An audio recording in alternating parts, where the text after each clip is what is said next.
Я очень сильно хотел просветлеть. Реально я бегал за этими святошами, сидел по месяцами на сатсангах, и там куча практик, техник. Я даже не думал никогда, что я вообще буду всем этим заниматься. Какие-то энергии. То есть для меня все это было пустой звук, чистый бред. Там заново родился 10 тысяч раз, все эти тренинги прошел по 5-му кругу. И это уже говорит о том, что реально эта проблема не внутри, а на эту внутреннюю проблему села внешняя штука. Приоритет твоего сознания меньше, чем приоритет, той суперсистемы, которая поставила эту штуку. Соответственно, чтобы ее убрать, ты должен обратиться к тем глобальным структурам, которые более приоритетны по уровню доступа и влиянию на нашу вот эту игрушку. Ты можешь сейчас что-то про меня сказать? Легко.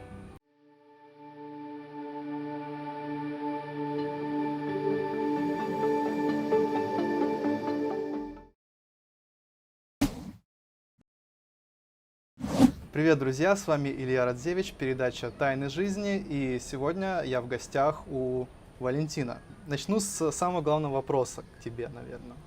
Кто ты? Я Валентин. Человек. Валентин Воронин, или с вами Дхьян Бодхисаттва, основатель школы «Белое зеркало», просветленный мастер, магистр космоэнергетики, мастер рейки, практикующий целитель, остеопат, учитель медитации, ясновидящий. В 2002 году пережил опыт сатори, временного пробуждения сознания, который стал началом его духовного пути. В 2009 году начал работу в качестве инструктора йоги в даосском центре Шен, принял саньясу и получил духовную передачу от Свами Говинд Нараян Малик Бхарати, Непал. В 2010 году начал целительскую практику. Обучился остеопатии на семинарах у доктора Смирнова А. Прошел инициации «Огненный цветок», «Руки света», технологии Пакаль-Вотан и был посвящен в рейке. И также в 2010 году сонастройка в магистра космоэнергетики. В 2010-2011 годах регулярные посещения сатсангов просветленных мастеров Муджи, Цезарь, Сумеран, Ниру, посещение священных мест Индии. В 2012 году основал школу «Белое зеркало», которая сейчас базируется на острове Бали, Индонезия, где проводит обучение по направлениям космоэнергетика, рейки, биодинамическое центрирование. Синтез из этих практик дает новую уникальную систему по обучению целительству и открытию внутреннего видения. Диагностирует здоровье, исцеляет физические и энергетические недуги людей, направляет своих учеников по пути внутреннего роста и саморазвития. Проводит групповые занятия и индивидуальный прием лично и дистанционно. Путешествует по Азии и организует поездки по местам силы: Тируваннамалай, Индия, Люмбини, Катманду, Будданатх, Непал, Канди, Хикадува, Шри-Ланка, Самуи, Панган, Таиланд, Убуд, Бали, Индонезия. Не, у меня нет на самом деле каких-то, переживаний насчет того, что там я свет и любовь, присутствующая там энергия, тот, кто смотрит, или что-то в этом стиле. Реально не парюсь. То есть я тот, кто я есть. Вот прям такой, какой есть. И меня это устраивает целиком и полностью. То есть нету даже уже никакого поиска в этом плане. Раньше был? Да. А как ты искал, что делал? Я очень сильно хотел просветлеть. Реально я бегал за этими святошами, сидел по месяцами на сатсангах, и там куча практик, техник, наблюдений, такого присутствия тотального, когда ты настолько сконцентрирован на том, кто тот, кто смотрит, кто говорит внутри меня. Такая некая форма медитации, самонаблюдения, да? Не, это все замечательно, но в какой-то момент, когда происходит какое-то касание, внутреннее, и оно уже довольно стабильное. То есть это не то, что ты коснулся, какой-то, процесс там в тебе, что-то колыхнуло, я что-то почувствовал, это был этот момент. То есть все. Что случилось в тебе, что ты перестал искать?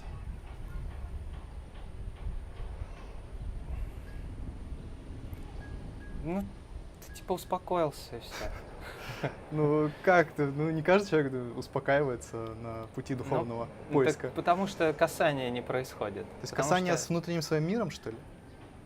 ну, можно и так назвать. Внутренним миром. Но это не внутренний мир, это действительно та часть, которая ты есть на самом деле. Ага. Но морочиться на этот счет – это глупость. Если ты будешь залипать на этом и с абсолютно какой-то уверенностью, да, с резвостью, вот прям внутрь себя, я Бог, я Бог. Ну, это, скорее всего, вот там Кащенко, не знаю, то есть… Я не знаю, о ком ты сейчас. Я имею в виду, это больница, психбольница. То есть это приведет к тому, что человек психически, как минимум, немножко уйдет.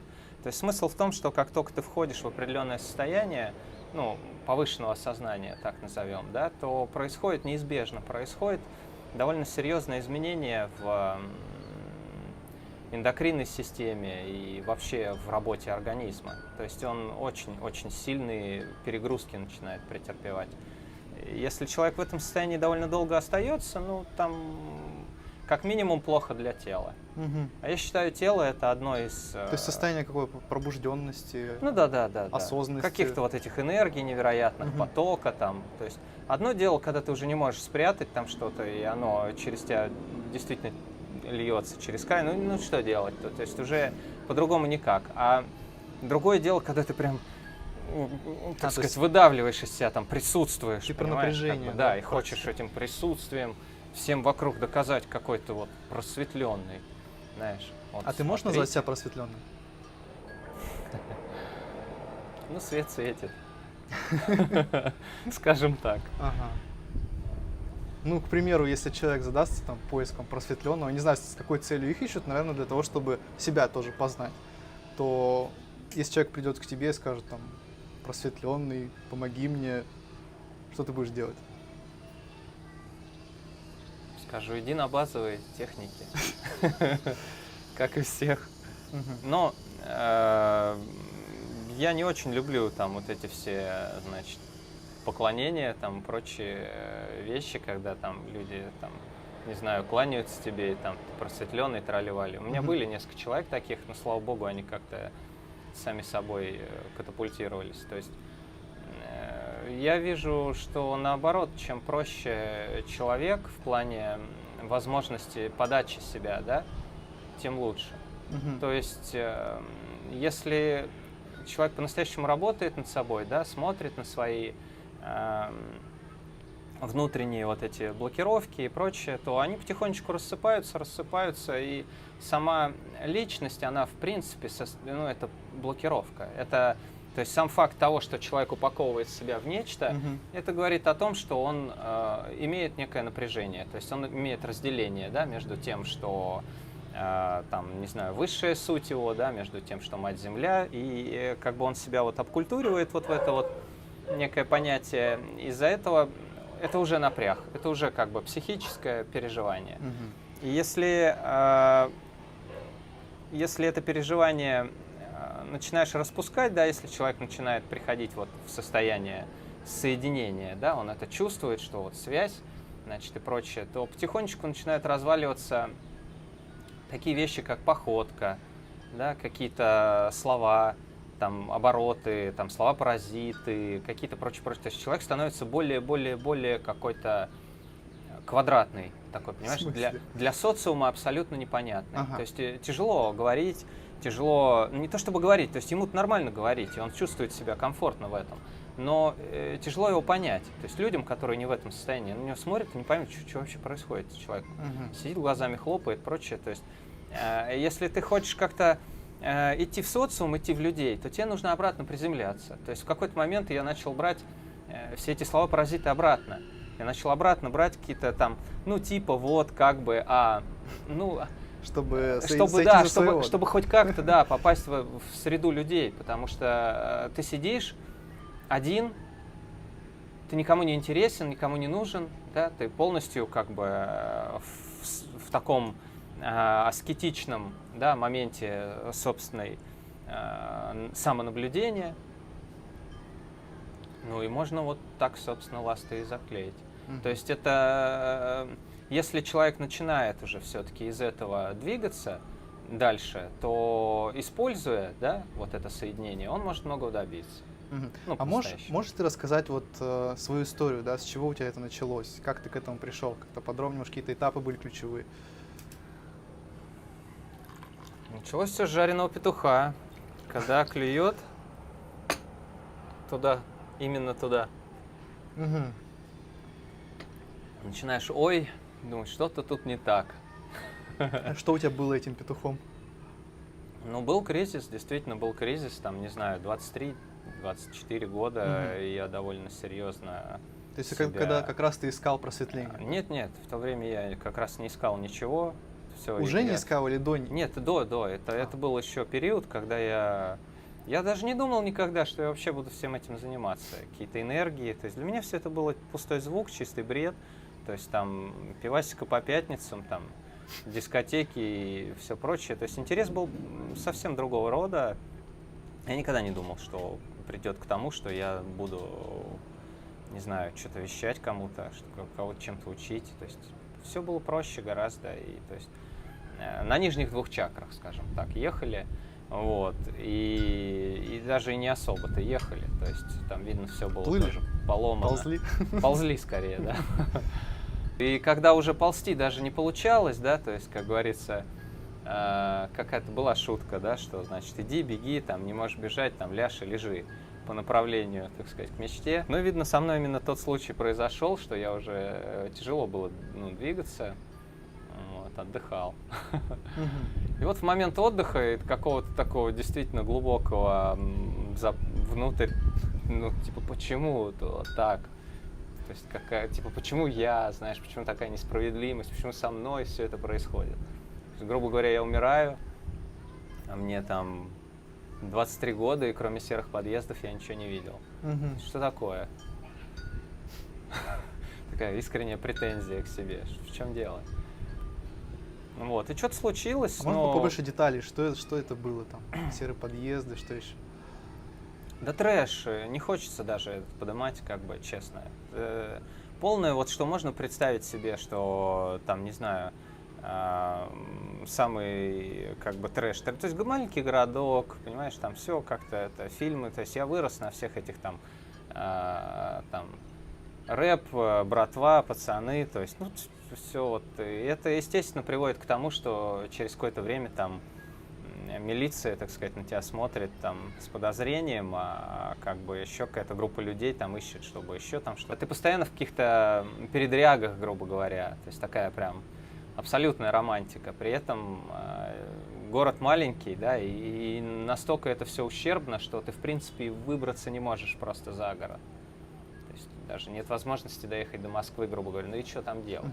То есть, И как ты вышел? понять. Значит, я вдруг осознал, что как бы мысль, приходящая мне в голову, она деструктивная сама по своей природе. То есть какая бы мысль ни приходила, она как-то мне не нравится. Я начал их игнорить. Просто... Типа отвали. Да, просто как бы переводишь внимание, и все. И типа, мне неинтересно, я не играю с тобой, не дружу. Ты обнаружил, Прям что твои мысли замыкаешься. ведут тебя к тем опытам, которые тебе нежелательны, да? Это прям, да, деструктив какой-то. То есть, что не мысль, то я вижу, что следствие этого движения будет разрушение. А мне надоело разрушать себя, грубо говоря. Вот и все. И как это было? Ты сидел просто, день сидел, два? Да там сидел, лежал. Просто сидел Лежал, в комнате, да, отгонял да. мысли? В комнате закрытой, да, Так. сидел и отворачивался от мыслей.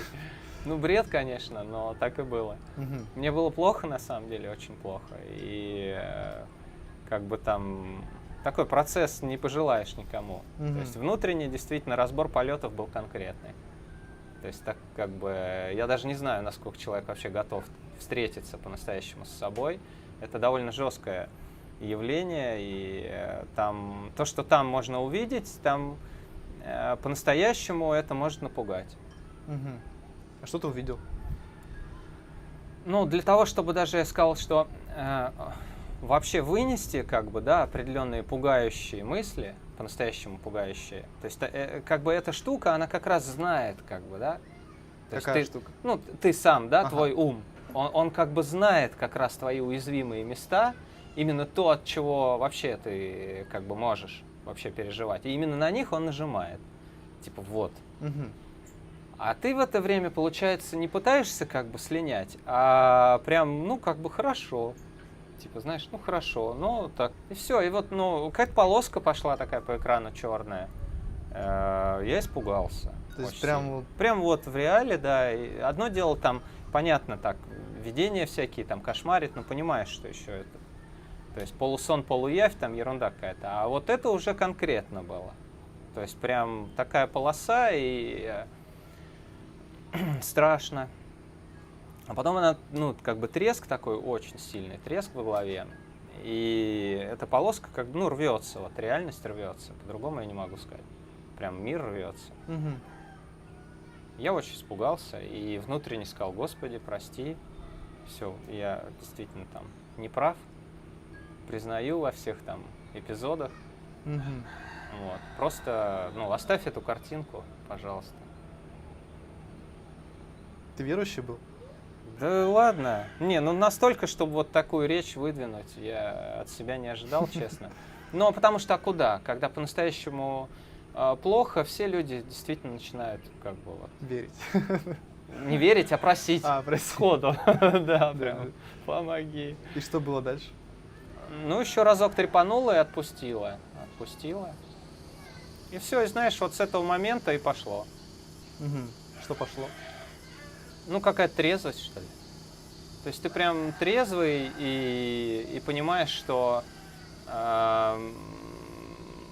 сам факт твоего вот этого наблюдения, он дает какую-то вот такую чистоту, какую-то, ну, какая-то, ну, трезвость, я не знаю как. То есть для меня на тот момент это было ощущение трезвости, такой невероятной трезвости. И уже наблюдение там, ну, я, естественно, там встретился там с ребятами, еще что-то там, смотрел и не понимал, что я вообще делаю рядом с этими людьми. Почему я как бы не видел раньше всего этого безумия, всей этой глупости. Стал прям видеть глубже, да? Да нет, все так же вот как есть. Просто какой-то вот этот шлейф внутри, какой-то гон, да, что тебе что-то надо, что куда-то надо. То есть вот это вот постоянное накачивание, да, которое там на заднем фоне было, его просто не стало. Это некая такая зависимость, да? Да это даже не зависимость, это просто неконтролируемый поток мыслей, который с определенной эмоциональной даже подоплекой тебя заставляет как бы, да, делать определенные вещи. Мгм. А тут раз этого нет. Причем нет ничего, то есть ты просто трезвый. Мгм. Такой хоп. Вот смотри, ты сейчас как вот человек видящий, да? Можешь посмотреть на эту ситуацию из настоящего момента и сказать, что там была некая сущность или что-то такое тобой владело? Либо это ты сам создал? Я думаю, что это не то, чтобы сущность овладела, а действительно в этот момент произошла какая-то перестройка субличностей, вот, за счет, ну и куча сущностей отвалилась за счет самого факта соединения с источником. Мгм. Если мысли игноришь, то действительно очень много энергии вот это собирается, да, психической, и она очень сильная. То есть она не так сильно привязана к телу, как та энергия, с которой я сейчас работаю. А с какой ты сейчас работаешь? Ну, я восстанавливаю людей, да, именно физиологически. Мгм. И, ну, я считаю, что очень связана психика, физика и энергетика. То есть это как бы три вещи, которые действительно соединяются между собой. И получается, что человек, имея какое-то нарушение физиологическое, оно неизбежно отражено во внутреннем мире психическом, и оно неизбежно отражено в полевой структуре его, в энергетике. На любую можно влиять, то есть неважно, там, работа психолога, да, если поправилась здесь, то может поправиться и поправиться там, ну, и произошел результат. А с чем ты работаешь? Я вижу так, что энергия, она все же более приоритетна. Первично. То есть ты работаешь с энергией. Что ты делаешь? Ну, начинал я с рейки, если говорить именно о каких-то там вещах. Продолжил в остеопатии, и там получились определенные успехи. Продолжил в каких-то изучении биодинамических центраций, и в этом направлении дальше пошла космоэнергетика. И дальше уже случилось вот соединение с некой силой. Ну, можно назвать, что это высшее я или что-то типа того. Я не знаю, что это на самом деле. Но оно еще большую трезвость дает, еще большую силу дает. И ну, действительно помогает. Как будто папочка какой-то. То есть некое космическое существо, Да. космический разум. Да. Ты Причем как-то идентифицируешь этот разум? То есть Нет. что это? Бог, эгрегор, сущность, дух? Либо это действительно высшее я и все? ну, Бог хорошо, если так. Но я вижу, что там много. Много? Они вроде как одно, но они все равно разные все. Ага. Вот. И соединяясь, чаще всего ты говоришь, конечно, там, Господи или там высшие силы, но смысл в том, что, ну, кроме как, не знаю, ребенок плачется к папочке, у меня другого вот образа не приходит. Мгм. Да, что типа, папа, помоги. Там Мгм. вот, То есть там. это как бы твой духовный отец. Ну, типа того, да. Ага. А вот смотри, возвращаясь к теме просветленных, мне очень интересно узнать твое мнение, потому что, ну, иногда я там снимаю видео с людьми, которых можно назвать пробужденными. Я так и пишу заголовок, то есть пробужденный, тыры-пыры, и мне прям столько комментариев, типа, он не пробужденный, он такой, там ряд критериев. Как ты видишь, какой пробужденный должен быть или просветленный? Ну, критериев нет, это 100%. Вот.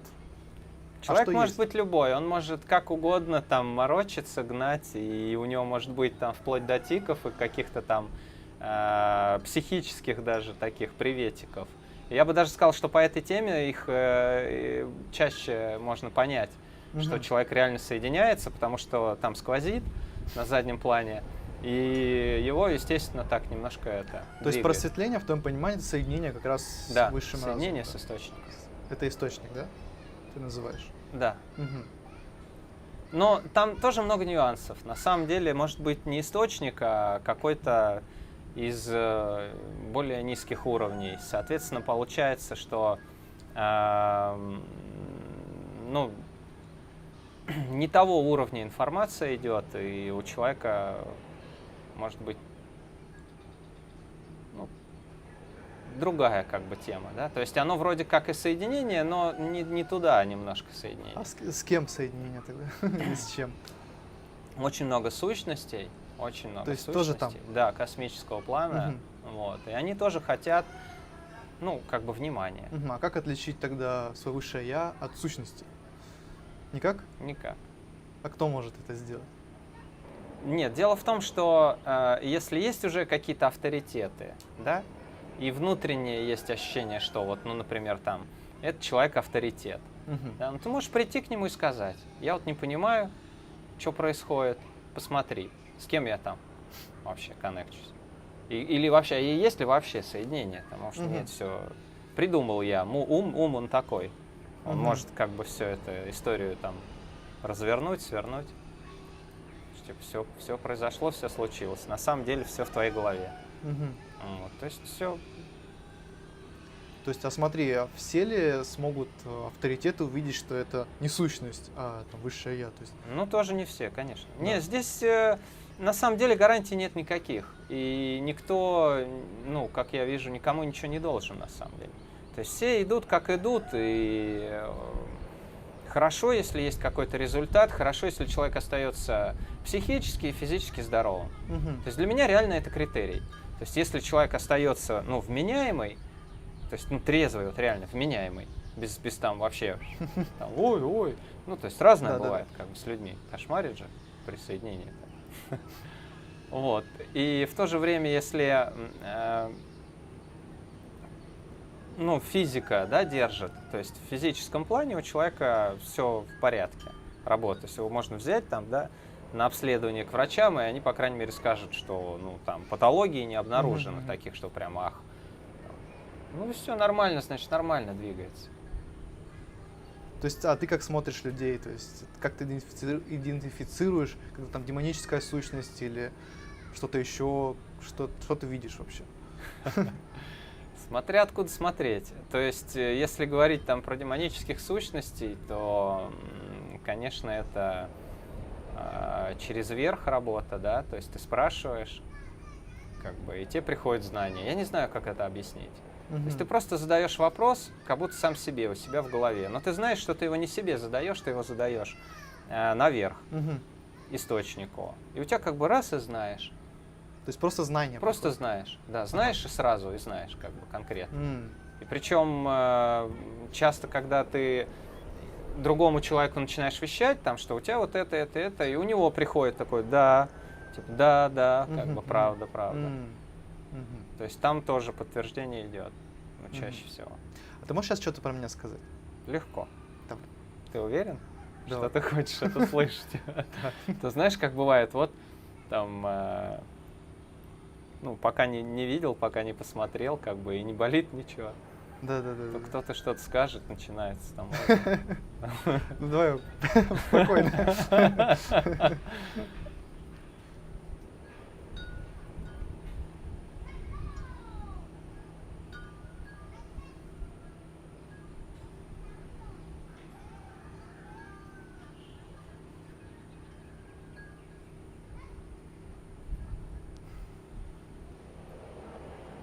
Есть пробой по всем оболочкам.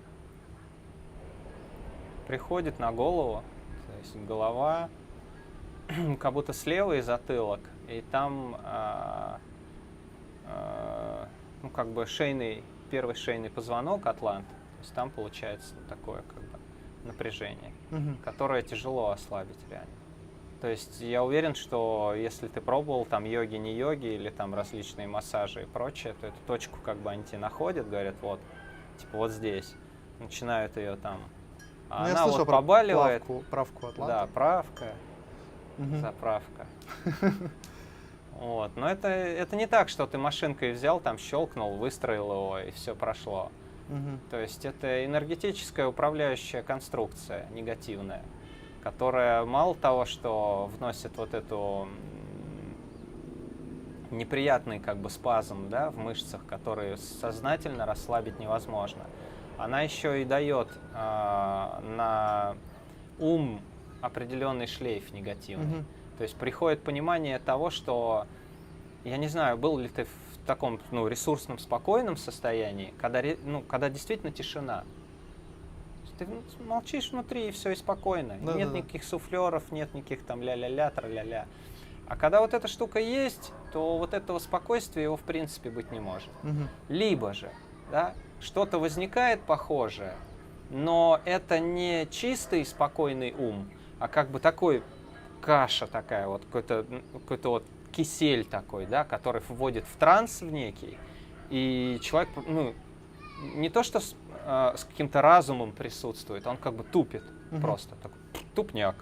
То есть, ну, это чуть другое, понимаешь, как бы, когда человек там, присутствуя, проехал свою станцию метро, или там, ну вот, как бы... Это тупняк. Да, это тупняк. Это не присутствие здесь и сейчас. То есть, если ты присутствуешь, ты чувствуешь пространство, ты видишь, ты готов всегда реагировать, готов. А если ты прям такой несешь, знаешь, там непонятно что, то, скорее всего, что это такое? Мгм. А что ты можешь порекомендовать? Приходи на сеанс. Окей. А на самом деле, тут, понимаешь, ну, если совсем прям по-простому, то те структуры, которые это сделали, они имеют определенный вес во Вселенной, приоритет. И именно поэтому ты не можешь это убрать своим сознанием. Мгм. То есть приоритет твоего сознания меньше, чем приоритет, ну, вот, той суперсистемы, которая поставила эту штуку. Мгм. Соответственно, чтобы ее убрать, ты должен обратиться к тем глобальным, как бы, да, структурам, которые более приоритетны Мгм. по уровню доступа и влиянию на нашу вот эту игрушку. Мгм. А ты прям видишь эти силы, да? Приоритет. Слушай, ну ты меня вот вынуждаешь как бы врать, да? Я же не могу тебе сказать, да, я вижу, но в то же время я не могу тебе сказать как-то, что нет, я не вижу. То есть и то, и другое неправда. Ты как, ну, понимаешь, у тебя как будто есть экран, второй, но этот экран не такой экран, как будто ты вспоминаешь, и не такой экран, как будто он экран перед тобой, и ты видишь, а это экран, который, Ну вот когда там касание было, там пошло расширение. Ага. И это расширение продолжается. И ты, расширяясь, начинаешь облокачиваться и чувствовать, что вокруг тебя вообще огромные, они уже давно расширяются. Понимаешь? И по сравнению с ними ты просто там такой пузырик, который только-только вот вылупился. Ага. И То есть эти огромные — это другие силы, да? Ты их тоже чувствуешь так? ну, конечно, искать, что ты это видишь, понимаешь, это... Сказать, что ты этого не видишь, это тоже странно. Но как бы то ни было, именно вот на том уровне приходит знание. То есть как фантазия, что ли, я не знаю. Но уверенность, что это правда, она железобетон. То есть просто вот железобетон, монолит. Отсюда и дальше. И все. Вот как бы все. И основываясь на этом, ты уже начинаешь какие-то, то есть манипуляции, допустим, да, производишь и понимаешь, что, ну, бог его знает, то есть я, может, правда, может, ну, я, может, придумываю правду, может, мне кажется, это бред. Ты пробовал проверять или тебя, может, кто-то проверял? Конечно, я пробовал проверять. Ну, когда грыжи рассасываются кисты, рассасываются серьезные там диагнозы уходят, да, которые там, понимаешь, это не шуточные вещи, там артрит, там какие-то еще там, не знаю, там гепатиты, какие-то диабеты, да, то есть это не шуточные вещи. То есть врачи с этим работают приличное количество времени, это и там вполне конкретная уже прослеживается динамика, то есть они знают, как это будет разворачиваться. Тут бах и по-другому. Как так? А что ты делаешь? Вот какая механика у твоей работы? То есть... Вот я там вот как бы вот на том уровне, грубо говоря, ты как программист. Ты заходишь в эту ячейку информационную и меняешь там информацию. С плохой на позитивную. То есть ты как бы сознанием своим переходишь в другое некое качество и Даже оттуда работаешь? Так? Да нет, все вот прямо сейчас я там соединен. Всегда. Я всегда там всегда. Всегда. То есть ты как бы одновременно и тут, и там присутствуешь? Да. Ага. Понятно. А что ты можешь сказать вот по поводу изобилия ченнелингов сейчас на нашей планете? Ну, прям просто штампуют их. Сущий? Сущности? Да. Есть ли из них какие-нибудь, ну, которые реально дают какие-то полезные знания? Либо все какие-то не очень? На мой счет важно здоровье и трезвость. Все остальное я вижу так, что можно вот с этой фанатичной преданностью, да, в эти божественные откровения пойти людей убивать или там самому себе голову отпилить. Легко. Или, ну, как бы, ну, потому что вот переход, потому что надо там, то есть, ну, надо их. Ну, я пока не встречал такой информации. Не, ну, думаешь, там, будет? Да, оно обычно как бы одно идет правильное, другое правильное, третье уже битое, четвертое еще как-то там.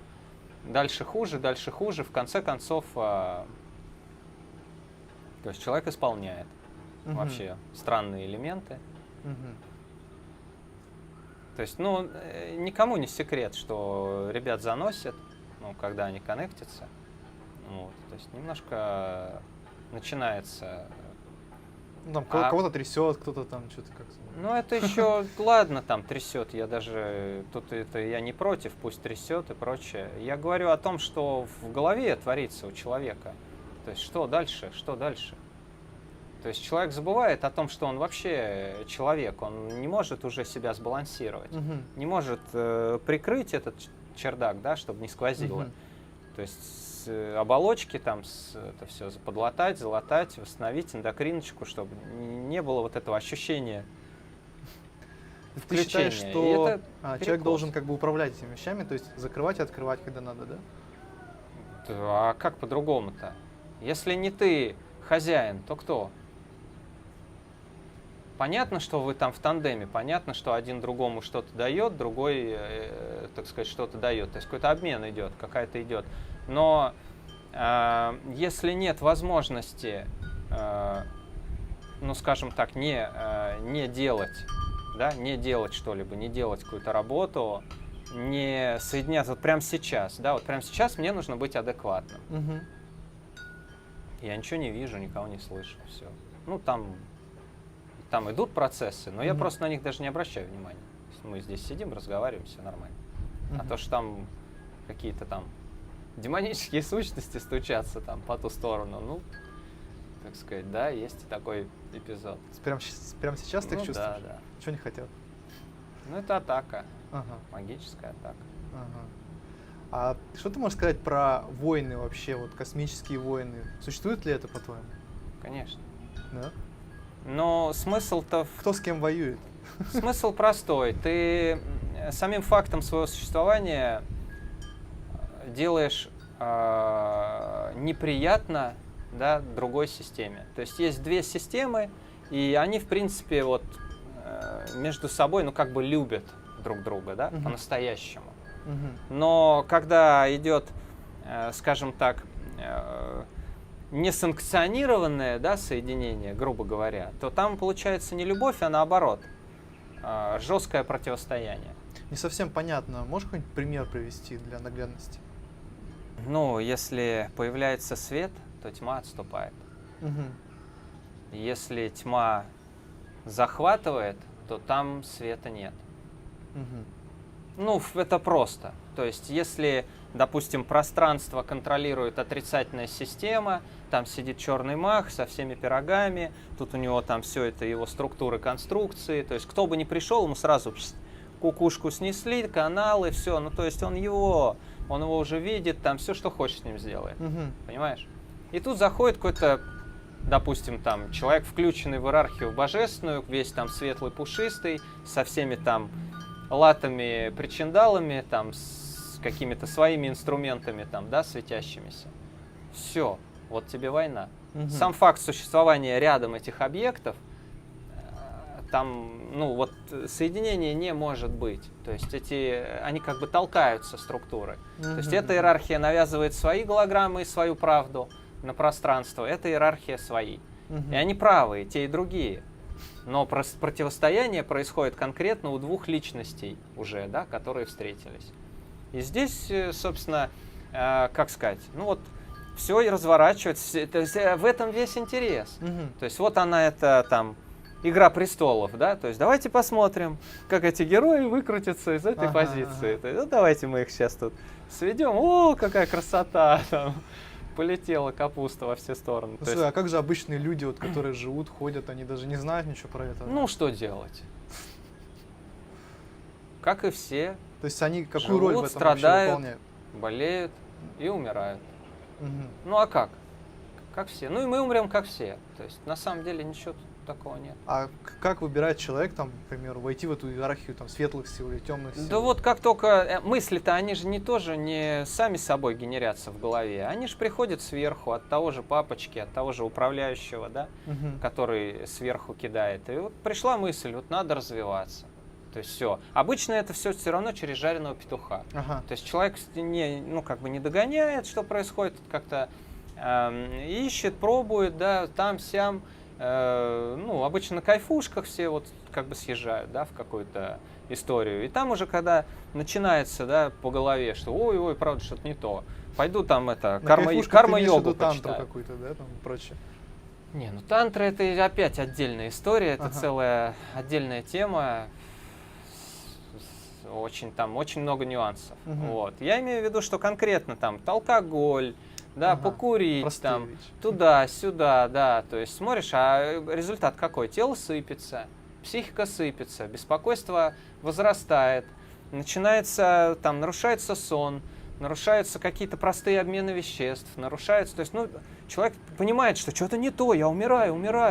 То есть надо что-то делать. А что делать-то? Все, программа запущена. Мгм. К земле, матушке. Гнет, сильнее. Ага. Ой.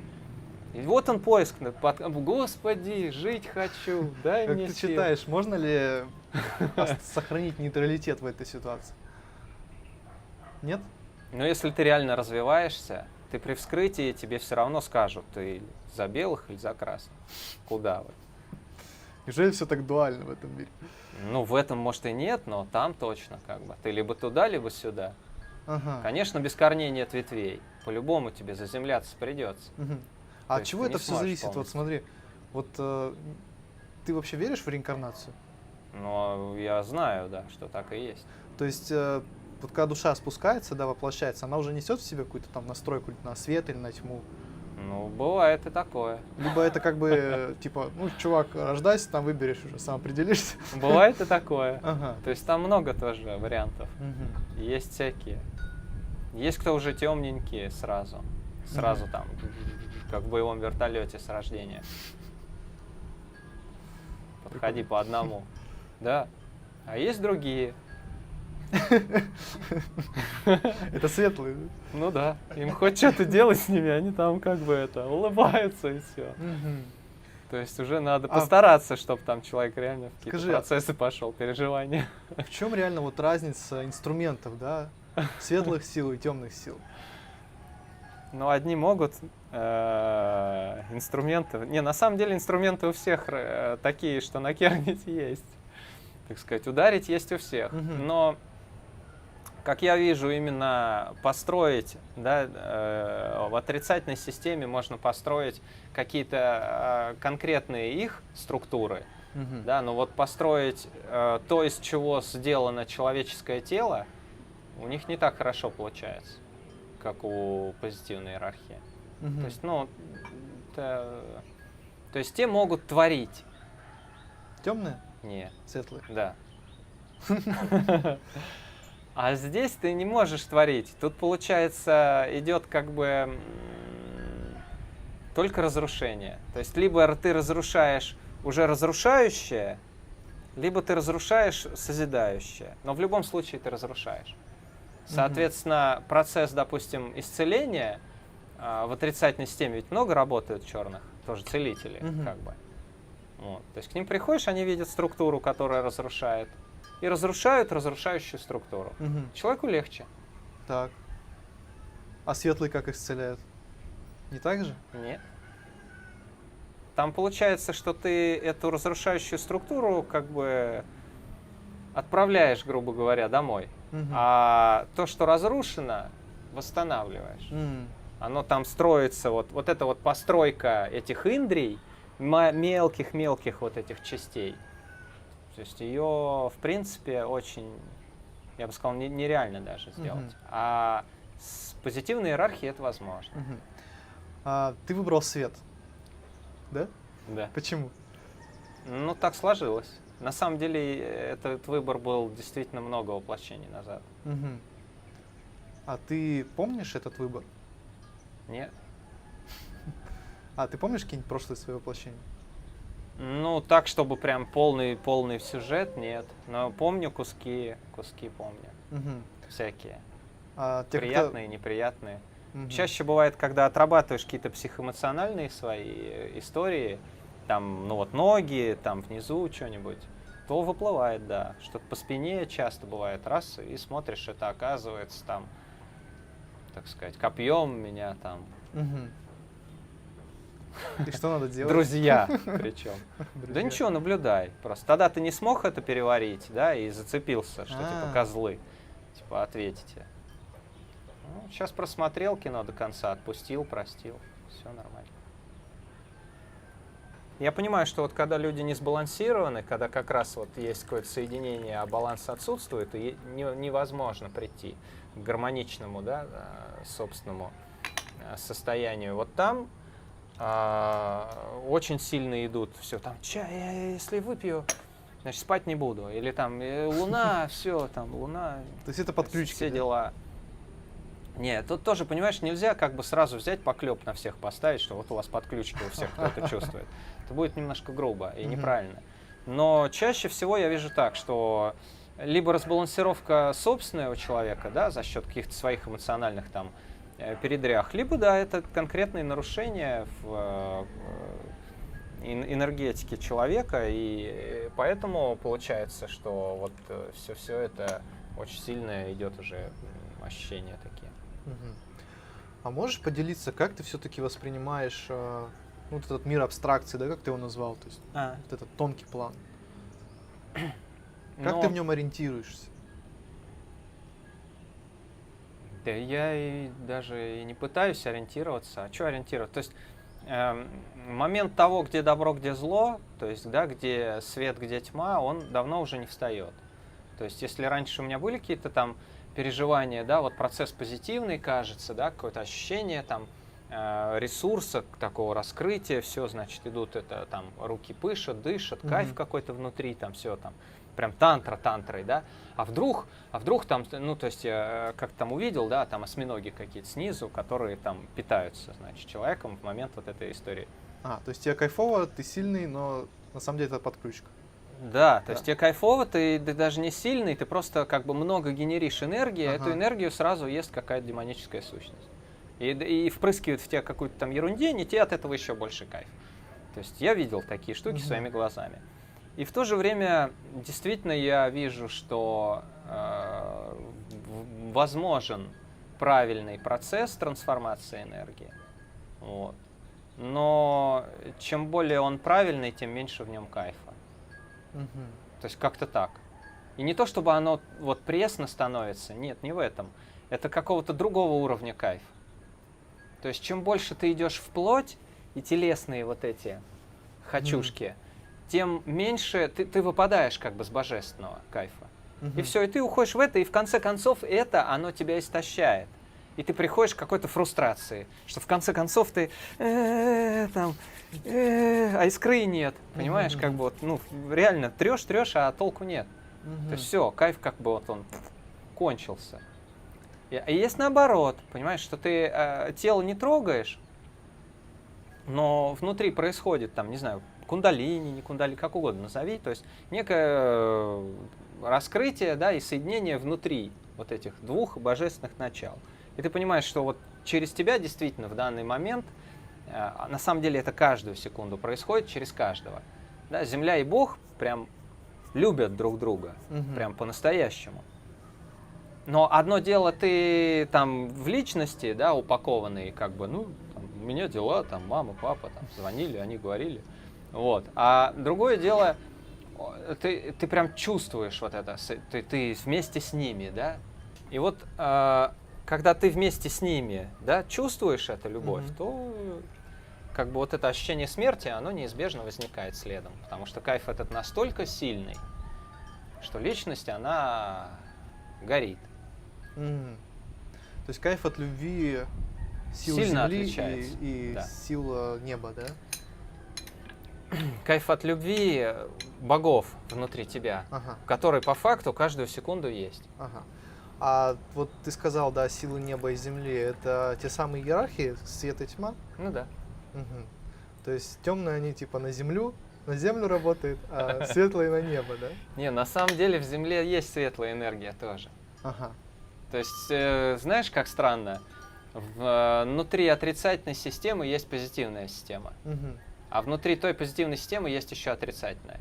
И наоборот, в божественной иерархии есть свои структуры отрицательные, которые выполняют грязную работу, грубо говоря. И уж если у них там чего, то они обращаются к реальным, как бы, прям уже неприятным штукам, и тем, как бы, то есть с позволения высших инстанций света производится вообще кромешная какая-то тьма в реале. Понимаешь? Потому что вот у многих как бы на этот счет какой-то затык. А почему вот как бы куда там Господь смотрит, как бы.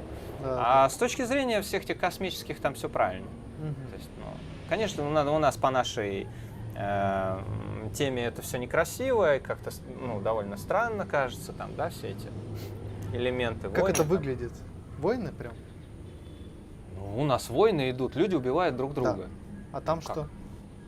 А там давление. То есть это для чего-то делать с какой-то целью, да? Ну, это, конечно, это цель вполне конкретная, обучение. То есть это и есть духовный рост. То есть люди получают опыт, за счет этого опыта человек растет. То есть на самом деле 80% всего энергоинформационного обмена и духовного как бы опыта человек получает именно в момент смерти. То есть момент смерти очень важен. Очень важен. Как ты к этому пришел? Ну, это вот как знание. И ты когда умираешь, там много интересных штук. И в то же время момент рождения, он тоже как бы, ну, добрые свои там 10-15% берет. А остальное все, вот эти наши все бирюльки, то, что нам тут кажется, что мы тут, какая-то важность. все. То есть жизнь вообще, она не имеет особого значения В сама? энергетическом смысле особого не имеет. Ага. Мгм.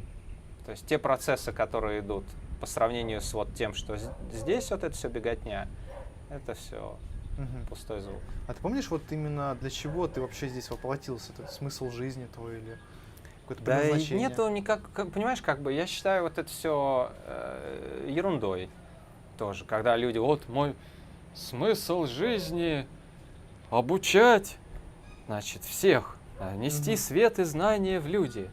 Типа, а если ты там таксистом пойдешь, то смысл жизни потерялся. Мгм. Без сомнений, ты потеряешь массу энергии. Если ты можешь обучать людей, если у тебя разворачивается эта тема, если ты получаешь от этого кайф, наслаждение, драйв какое-то, желание жить, больше, то есть энергии больше, ты Мгм. идешь в этот процесс, и он прям тебя качает.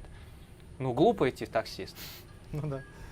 Ну, и с другой стороны, наоборот, если у человека прям, понимаешь, а ему говорят, да нет, ты должен там ченнелинг, там, да, вещать, давай мы тебе там сейчас включим. Ну, У тоже. нас контракт с тобой Ну, был. да. Тоже странное явление. Да-да-да. То есть я вижу так, что у Вселенной все ходы посчитаны. И чем бы человек ни занимался, он свою программу выполнит. Мгм. Ну вот как бы он... Но для него, как для индивида, да, там вот это дерево вероятности и разворот того, в какой он окажется сети, она огромное значение имеет. То есть он может там в бомжи скатиться там в Москве, а может там поехать там какой-то там рок-звездой, там, не знаю, там, то есть по другой вероятности, да, Мгм. выйти. И для него, как для индивида, конечно, есть разница. Да. А для Вселенной там и то сойдет, как Ага. все уже посчитано, все нормально. Ты хочешь сказать, что некая судьба все-таки есть, но она многовариативна, да? Ну, я думал, это уже не секрет ни для кого. Ну, знаешь, сейчас многие люди задаются вопросом, а есть ли судьба? А может быть, мы сами творим свою реальность? И вот как бы здесь... Ну, а в чем разница-то? Судьба есть, мы сами творим свою реальность. Ну да, но, Чуть знаешь, я не вижу вопрос тут хочется противоречий. людям получить, точнее, ответ такой прямой, конкретный. То есть Но либо это их да, либо проблема нет. с тем, что они хотят. А реальность такова, что оба эти ответа верные. То есть Мгм. и варианты есть, можно как бы что-то выбрать, и они уже определены. Ты не можешь пойти туда, куда не можешь пойти. Мгм. И того, чего с тобой реально не может произойти, ну никак не произойдет. Произойдет все ровно. Вот как раз попробуй избежать каких-то контрольных точек конкретных, которых там определенные товарищи видят и могут сказать, что вот так будет и все, и все. И оно вот как бы ты там ни кружил, ты все равно придешь в это, и так будет. Понимаешь? Ты А видишь там- эти контрольные точки? Да я пытаюсь не фокусироваться, знаешь, на самом деле там, если ты начинаешь просматривать эти деревья, да, одно дело ты свое там крутишь и какие-то моменты вперед, назад, там, ладно. А другое дело, когда ты лезешь к другому человеку. Мгм. Ты своим сознанием высвечиваешь. И твое определение этого, оно как бы создает вот эту фиксацию. То есть, может быть, он Внушение действительно бы развернул. появляется. Да не внушение, это ты просто их якоришь Мгм. своим сознанием. Мгм. То есть тем фактом, как вот, знаешь, есть сейчас какой-то там все тоже YouTube трещит с этими экспериментами, знаешь, вот фотонная пушка там стреляла, значит, вот эти две дырки. Да, да, Пока, значит, наблюдателя не было, вот там волна, то есть вариантов Да. куча. Как только его посмотрели, он ровно в дырочку пошел. Ага. Вот и здесь типа того. То есть пока ты ее не посмотрел, все-таки, может там как-то, так сказать, высшие решат, что какие-то голограммы можно там переделать, как-то там что-то помочь или что-то еще.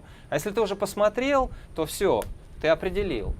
Вот и все. Зачем смотреть? Зачем? Мгм. Определять людям эту судьбу. Ну Когда да. у них Когда вдруг может еще быть... лучше быть, Да, да. может они там как-то выкрутятся, так Мгм. сказать.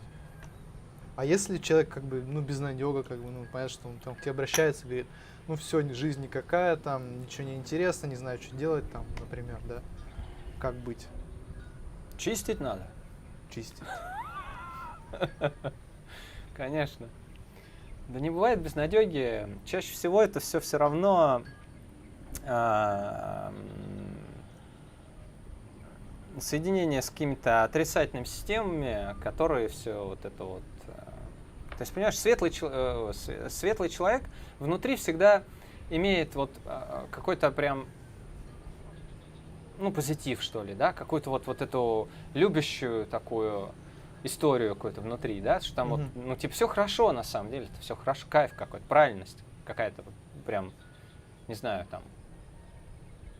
А когда ему начинают там, ну, один канал негативный, там, другая какая-то вот там пробой, там, еще что-то, то есть это состояние теряется, да, то есть вот эти вибрации любви божественной гасятся, сущностями начинают навязываться какие-то конструкции и прочее, прочее, то есть, ну, человек начинает уже действительно себя плохо чувствовать, неуютно.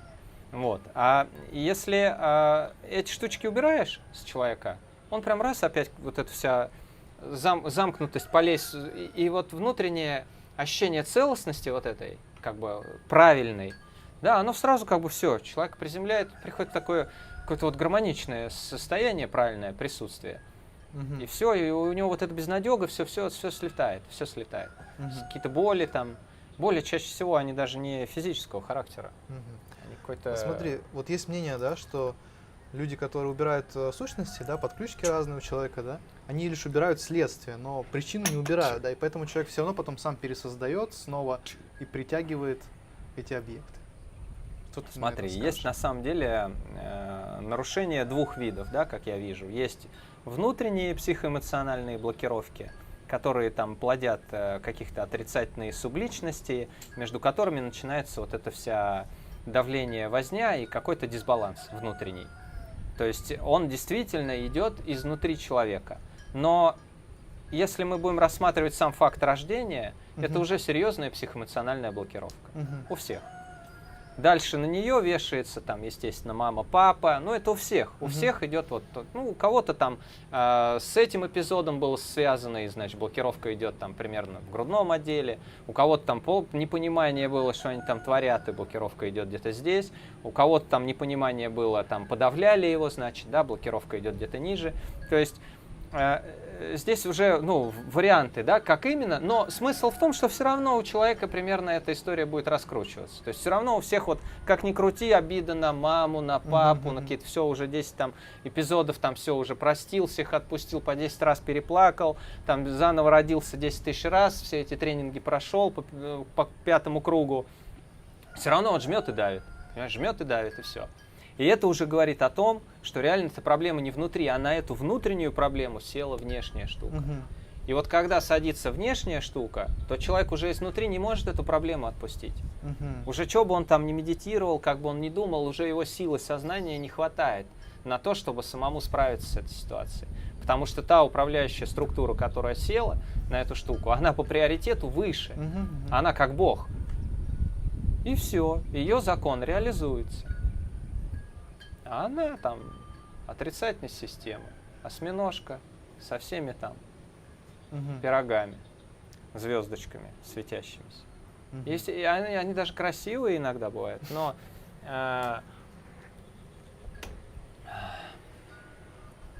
ну, странное такое взаимодействие. Я считаю, что надо как-то вот от них все-таки дистанцироваться, и тогда есть возможность... То есть, когда проблема внутренняя, то тогда действительно можно... Да, тогда действительно можно с самим собой, так сказать, разобраться. Какой-то там психотерапией или просто медитацией, или там какими-то тренингами. Это все очень быстро работает и помогает, и все. Любой, вот куда ни пойди, везде все работает, все здорово и классно.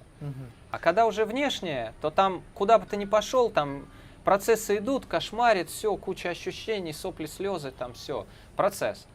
А смотришь потом, напряжение осталось. То есть, когда у человека большая чувствительность, да, ты говорил, что тогда значит... Пробой. Пробой, да. Да.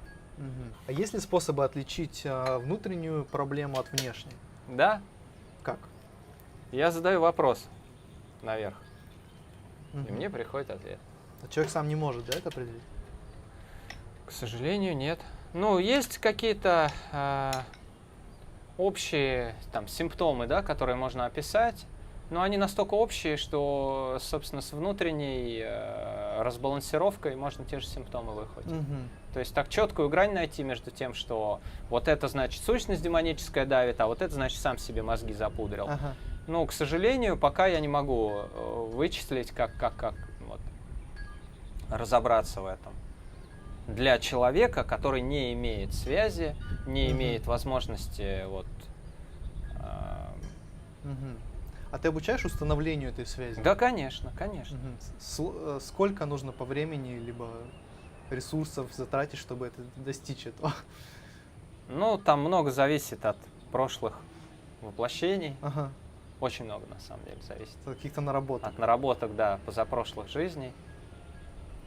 Но, как бы то ни было, вот там даже если воплощение там ниже некуда, и вроде бы казалось бы, что и никак, все равно смотришь, вот занимается человек рейки, занимается человек космоэнергетикой, постоянно попадает под то, что его атакуют, да, то есть он как-то вот работает рядом, идет процесс вот этого, значит, ты его чистишь, постоянно его атакуют, опять чистишь, и вот этот сам факт того, что уже иерархия начинает работать с человеком, там, чистить его, ну, через твою просьбу, да, он как бы дает резкий толчок для души.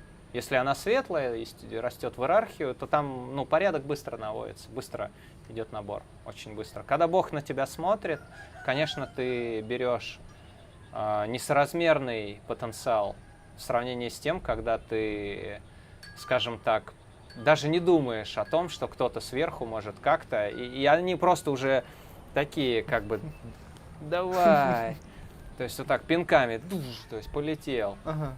Вот. И все мысли-то, собственно, которые в голове возникают, они же не сами по себе возникают. А бывают такие мысли, которые все, вот как прям, вот иди и делай, грубо говоря. Если здесь уже человек начинает тупить, буксовать, то есть ему с иерархией говорят, иди, а он там, да я, то есть у меня, там я, своя история моя.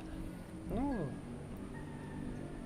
они на самом деле очень жесткие, ну, как я вижу, да, во многих процессах. Довольно грубо делают, как сказать, ну, может быть, это любовь, да, но для нас, для людей, это кажется довольно серьезным, как бы, переживанием. А там, как бы, ну, вселенная настолько щедрая к тебе, да, что она тебя, и дает тебе новое тело. Типа, попробуй еще раз. А то там ты уже, как бы, много теряешь. То есть, чтобы, ну, в этот преферанс ты не проиграл вообще все деньги, тебе как бы раз, погоди. То есть, давай еще разок. А кто стоит за всем этим, да? Вот представляешь, кто стоит. Я сам в шоке, но вот без них точно я вижу, оно никак не складывается. То есть, есть какие-то глобальные суперсистемы, да, которые вот эту всю инфу переваривают. И когда ты с ними коннектишься, ты понимаешь, что все правильно, все правда. Все на своих местах. Все, вот каждое, все как положено.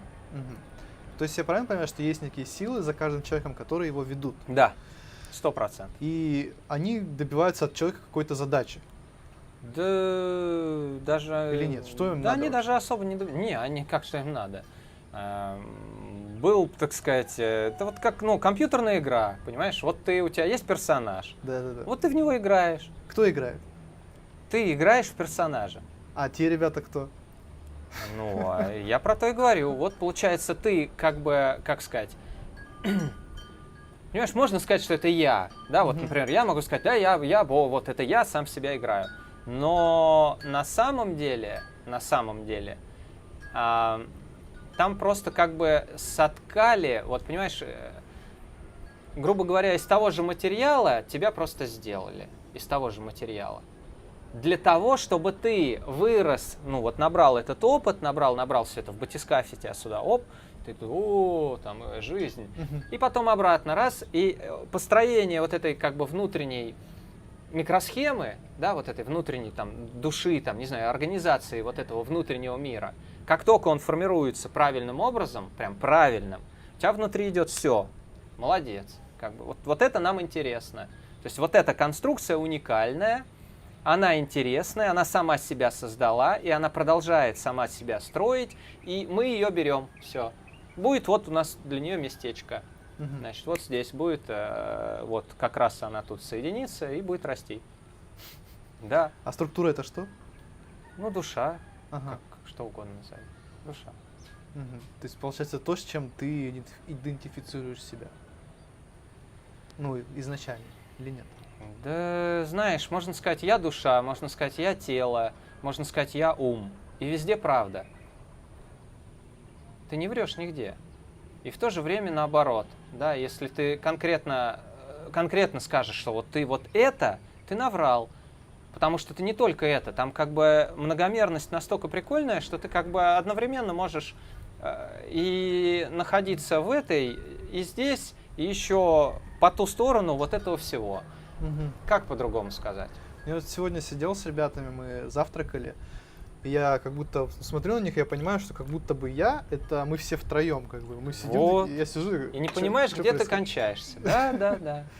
Да, это вот соединение с той самой историей, Мгм. которая... Потом ты вообще не понимаешь, как бы... Но тоже на этом слишком сильно фокусироваться, я вижу, это неадекват. То есть это рост вот этого духовного эго возникает очень быстро, да, ты сразу такой, я просветленный, вот я не вижу там тело я или табуретка. То есть вот я чувствую себя, значит, и табуреткой, и вот это все. И с таким прям...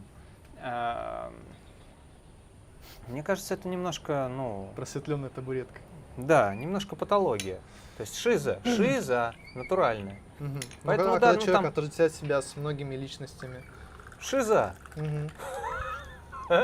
Но ты тоже сказал, типа, высший я, да? То есть их Надо много. прикрывать коридоры. Когда сквозит, То есть нужно... шизу надо контролировать. Да, аккуратно. нужно прикрывать. Если не умеешь себя упаковывать вот обратно вот в Мгм. это, я считаю, все, оторвет. И они же потом тоже скажут, а зачем нам вот это вот сопли эти, которые Ага. не могут себя собрать в кучу. То есть, когда тебя мажет, ты не человек, понимаешь? Все. А у темных какие интересы, там, что они делают вообще? Слушай, там... Я не могу тебе ничего сказать, потому что я не так глубоко пророс как бы в эту тему. Но из того, что я видел, я могу тебе сказать, там гораздо более все посчитано.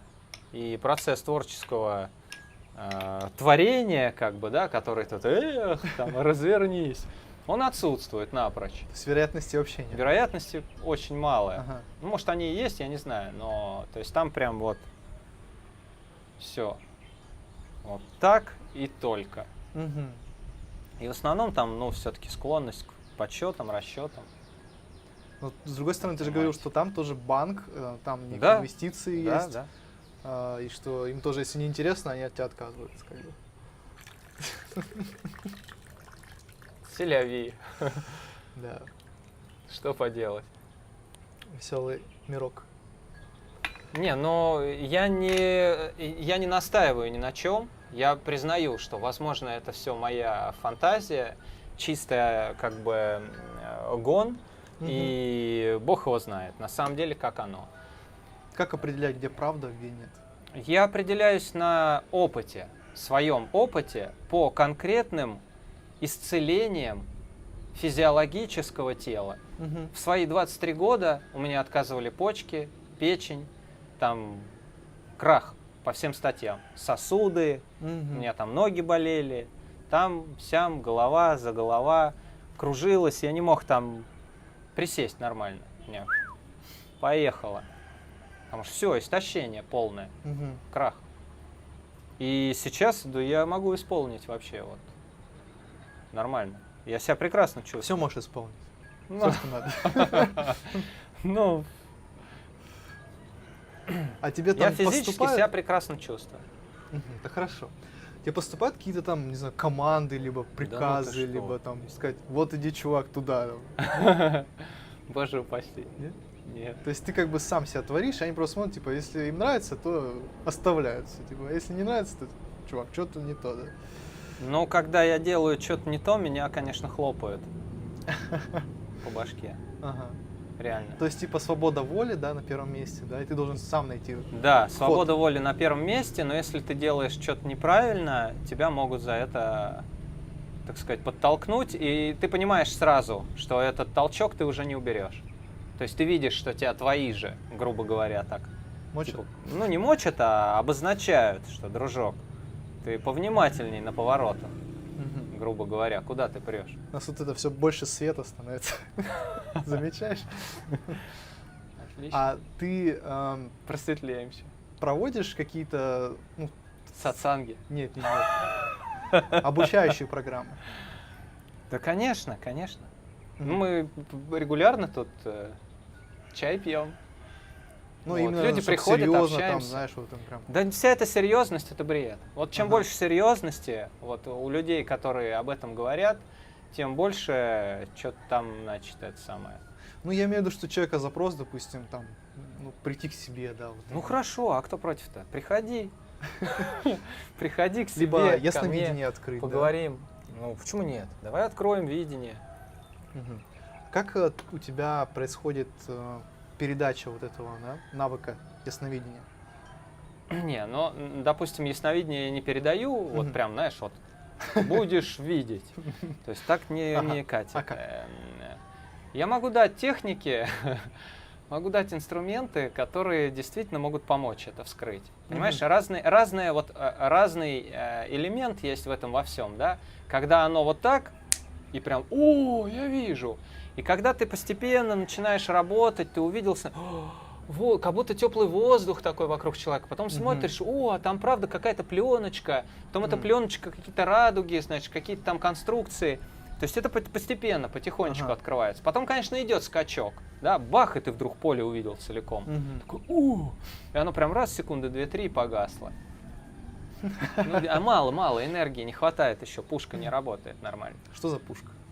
Ну, Видение? да, то есть ты потом видишь прям, ну, у людей, знаешь, как есть такая, ну, пушка. Луч реально. сознания, да. Такой прям. Мгм. Если он вот, ну, хотя бы вот, то есть все, практически уже у человека, ну, какая-то есть восприятие внешнего мира энергетического, да, через прям переднее окно 6-го энергоцентра. То есть если она еще больше, это 100% человек видит. Мгм. То есть ты прям видишь, что человек видит.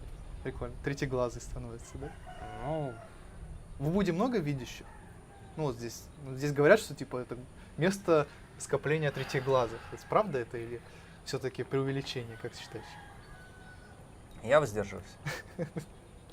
Ну, не хочу я никого цеплять, обижать и прочее. Мгм. Есть люди, конечно, которые... Ну, здесь очень хорошая энергия, очень быстро идет набор по всем чакрам, и, собственно, вот этот вот потенциал, и все эти существа, постоянное взаимодействие с ними, оно, конечно, раскачивает астрал, и у человека вот, ну, вспыхнет быстрее, да, чем если ты живешь где-нибудь там, не знаю, в Москве.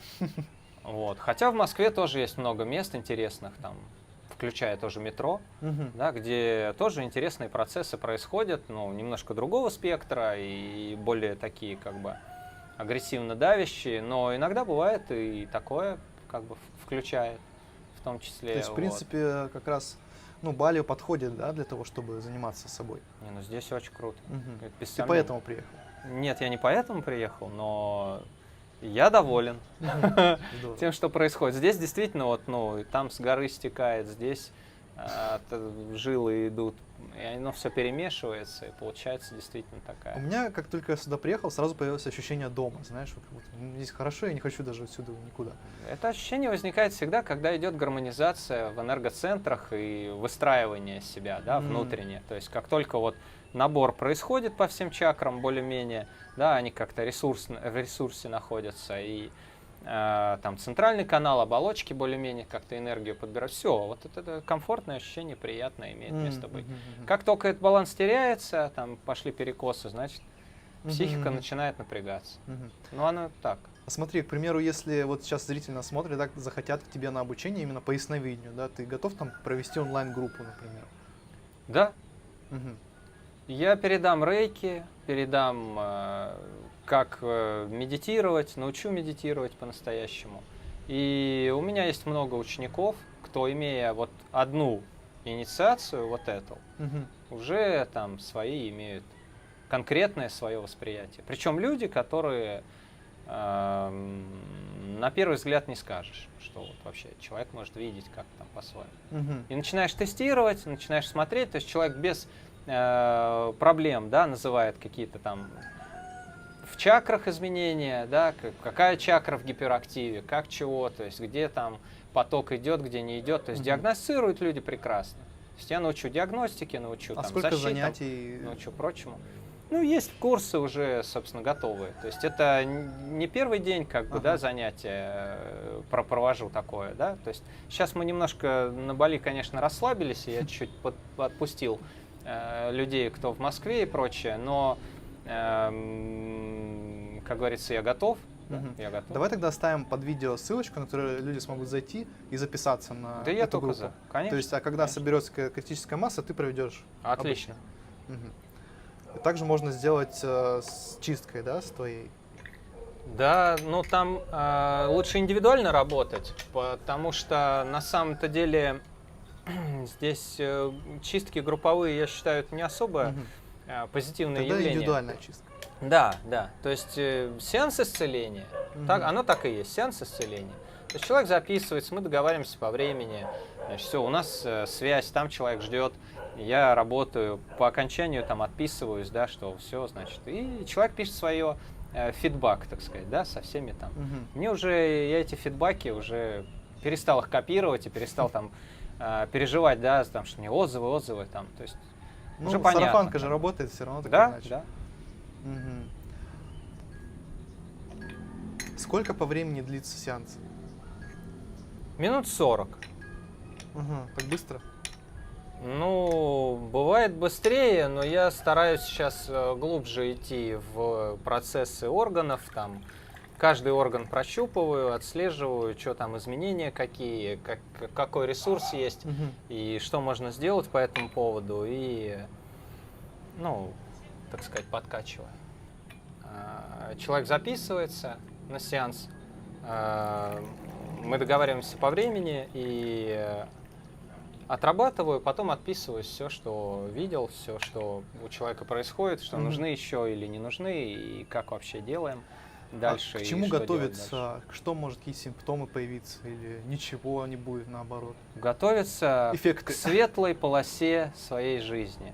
То есть это не то, что там, вот я, значит, уберу, и там какой-то пойдет процесс, и пойдет там, значит, авария, там за авария, какая-то там еще ерунда, то есть с человеком. Конечно, такие бывают эпизоды, да, когда у человека действительно такой багаж там кармических каких-то своих историй, и ты начинаешь его немножко, ну, так сказать, не совсем аккуратно, да, толкнул, и там все это пошло, полетело, посыпалось, то есть пошла раздача. Но такие люди, они сами знают за себя, что у них, то есть они готовы, на самом деле готовы вот к тому, что их как-то потрясет.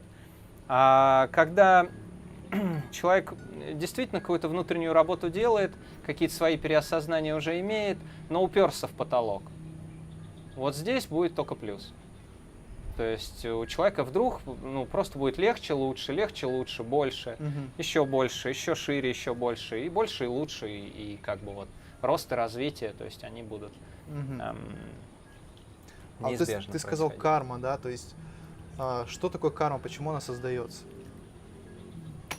Где она сидит, прячется, копится? Ну, это отдельная тема, на самом деле, тоже очень большая, глубокая. По-простому, если говорить о той карме, про которую я говорю, это, ну, как бы долги. То есть человек должен был исполнить определенные... Кому должен был?